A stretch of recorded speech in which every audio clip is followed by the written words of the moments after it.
Episode की शुरुआत में हम देखते हैं कि चीफ ऑफ ब्लड डेविल केव अब सिटी लॉर्ड के पास आ गया था और वो वहां पर आकर उसे यही कहने लग जाता है कि तुम लोग अंदर क्यों नहीं गए।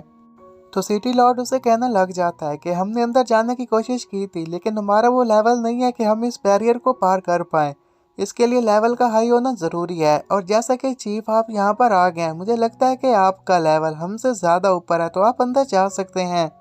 चीफ ये सुनने के साथ कहता है इसका मतलब है कि मेरे बाकी के सिपाही लोग मेरे साथ अंदर नहीं जा पाएंगे। कि उन्हीं में से एक सिपाही कहने लग जाता है कि आप तो अंदर जाइए इससे पहले कि बाकी के मास्टर यहाँ पर आ जाएं, आपको जाकर डिवाइन वेपन को हासिल करना होगा।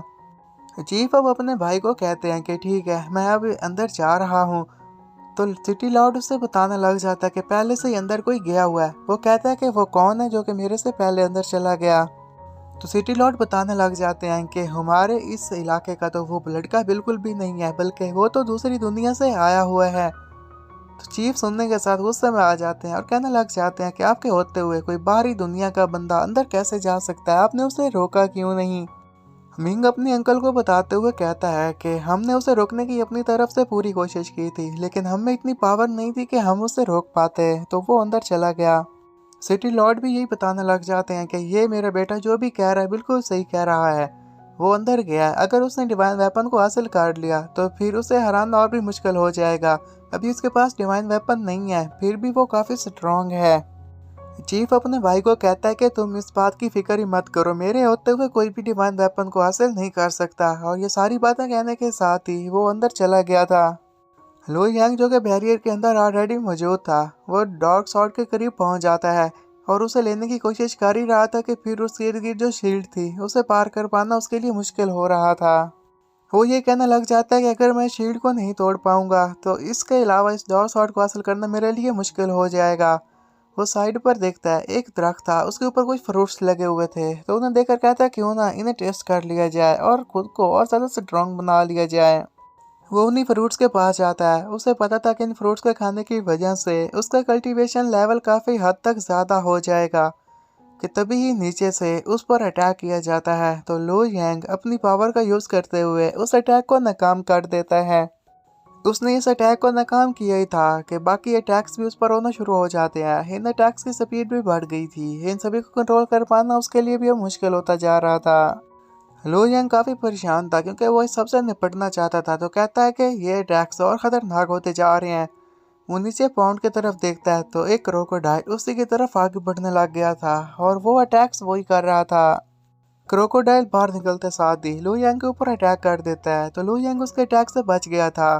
क्रोकोडाइल भी पीछे नहीं हटने वाला था तो वो बार बार उसके ऊपर अटैक करता रहता है। ये देखने के साथ ही लो यंग ने अपनी लेजेंडरी स्वॉर्ड को बाहर निकाल लिया था। लेजेंडरी स्वॉर्ड की मदद से जैसा ही उसने क्रोकोडाइल के ऊपर अटैक किया था तो ये देखने के साथ ही क्रोकोडाइल को पता था कि इस लड़के के साथ पंगा लेना मुश्किल होगा तो वो जल्दी से पाउंड के अंदर वापस चला जाता है। लो यंग पीछे से उसी डेविल को यही कहने लग गया था कि जो तुम्हें चोट लगी है इसे हिल करने में तुम्हें काफ़ी टाइम लग जाएगा। वो दोबारा से उसी दरख्त के पास पहुंच गया था और फ्रूट्स तोड़कर खाने लग गया था कि तभी ही चीफ वहां पर पहुंच जाते हैं। चीफ ने जैसे ही लो यांग को देखा था तो वो उससे ये कहने लग जाता है कि तुम तो एक दूसरी दुनिया से आए हो और यहाँ पर आकर हॉली फ्रूट्स खा रहे हो और डिवाइन वेपन पर कब्जा करना चाहते हो। मेरे होते हुए तो ऐसा नहीं हो सकता। और हॉली फ्रूट्स को दिखने के साथ उसके मुंह में भी पानी आ गया था, उसे पता था कि ये कल्टीवेशन में कितने काम आते हैं। लो यांग चीफ को देखने के साथ ही कहने लग जाता है कि ज़रूर आप ब्लड डेविल केक से यहाँ पर आए होंगे। जिस पर कहता है कि हाँ तुमने सही कहा। लो यंग कहने लग जाता है कि मैं सिर्फ यहाँ पर डिवाइन वेपन को हासिल करने के लिए आया हूँ, जैसे मुझे वो डिवाइन वेपन मिल जाएगा उसी के साथ ही मैं चुप करके यहाँ से चला जाऊँगा। और ये जो सारा का सारा एरिया है ये अबंडेंट एरिया है तो आप कैसे कह सकते हैं कि ये सारा एरिया आपका है। चीफ उससे कहता है कि ऐसा नहीं हो सकता, ये सारी की सारी चीज़ें ब्लड गेम के अंदर ही आती हैं। तुम जो भी फ्रूट खा रहे हो ये मेरी टेरिटरी में आता है, तुम ऐसा कैसे कह सकते हो कि ये मेरी टेरिटरी में नहीं आता बल्कि ये अबंडेंट है। डिवाइन वेपन भी यहाँ पर आया, इसका मतलब है कि वो भी मेरा हो गया। यहाँ पर मौजूद हर चीज़ पर सिर्फ मेरा ही हक है, तुम ऐसे ही आकर इन चीज़ों को नहीं हासिल कर सकते। लो यंग चीफ को कहने लग जाता है कि आपको लगता है कि बाकी लोगों को भी ऐसा ही लगता है कि ये सारी चीज़ें आपकी हैं, ये सिर्फ आपको लगता है। चीफ को ये सुनने के साथ ही काफ़ी गुस्सा आ गया था।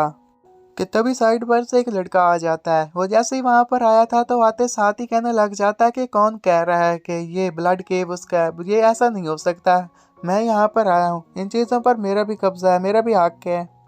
वो लड़का एक डीमन गॉड था और कहता है कि जिसके पास ज़्यादा ताकत होगी वो इन चीज़ों को हासिल कर पाएगा, जो कमज़ोर है वो इन चीज़ों से दूर ही रहे तो अच्छा होगा। लू यांग डीमन गॉड की बात सुनकर कहता है कि बिल्कुल आप सही कह रहे हो, हम तीनों आपस में फाइट करेंगे, जो जीतेगा सारी चीज़ों पर उसका हक होगा। उसकी बात सुनने के साथ ही वो दोनों उसके साथ फाइट करने के लिए रेडी हो गए थे। उन्हें पता था कि इन चीज़ों पर हासिल करना है तो उन्हें दिखाना होगा कि वो कितने ज़्यादा स्ट्रांग हैं। और लू यांग भी उन दोनों को ये कहना लग जाता है कि मैं नहीं चाहता कि बारी बारी तुम दोनों के साथ फाइट करूं, तुम दोनों एक ही साथ मेरे साथ फाइट करो, मैं तुम दोनों को हराने की काबिलियत रखता हूँ। चीफ कहता है कि ऐसा नहीं हो सकता, मैं तुम्हें हराने के लिए किसी और की मदद नहीं ले सकता, मैं खुद ही तुम्हें हरा सकता हूँ, मेरा वो लेवल है कि तुम्हें हराने में मुझे कोई भी दिक्कत पेश नहीं आएगी। डीमन गॉड भी कहने लग जाता है कि मैंने अपनी लाइफ में बड़े बड़े मास्टर्स को हराया है, तुम्हें क्या लगता है कि बच्चे मुझे भी किसी की मदद की ज़रूरत पड़ेगी, वो भी सिर्फ तुम्हें हराने के लिए। लो यांग उन दोनों की बातें सुनने के साथ फिर कहने लग जाता है कि अच्छा बताओ कि तुम दोनों में से पहले मेरे ऊपर कौन अटैक करेगा। तो उसकी बात सुनने के साथ ही चीफ कहता है कि पहले मैं अटैक करूंगा। तो वो अपनी पावर की मदद से एक हैंड को समन करता है, उसकी मदद से उसके ऊपर अटैक कर देता है। कि ये देखने के साथ ही लो यांग अपनी पावर का यूज़ करते हुए उसके अटैक को नाकाम करने की कोशिश करता है।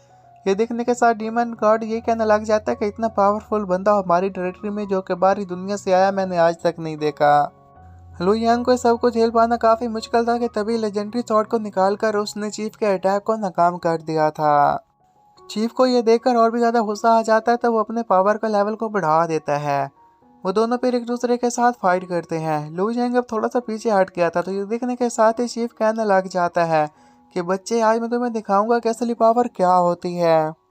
चीफ ने जैसे ही लू यांग पर एक बार फिर से अटैक किया था कि लू यांग उसके अटैक को नाकाम कर देता है।